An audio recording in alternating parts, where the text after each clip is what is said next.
the Holy Spirit. Amen. We are grateful to you, O Lord, for bringing us together today with hope and appreciation. We appreciate you helping us, graduates, navigate the difficulties and victories of our path.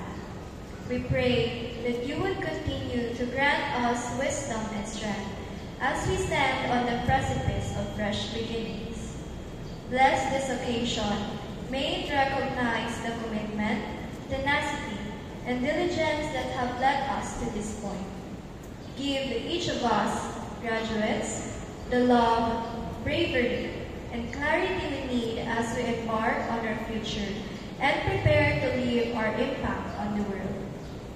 We will take this opportunity to remember the value of education that we learn from the four corners of our classroom, the blessing of community that we felt from our schoolmates, and the meaning of possibility that our teachers taught us. All this we humbly ask in Jesus' name. Amen. In the name of the Father, the Son, and the Holy Spirit. Amen. You may now be seated. At this time, I would like to welcome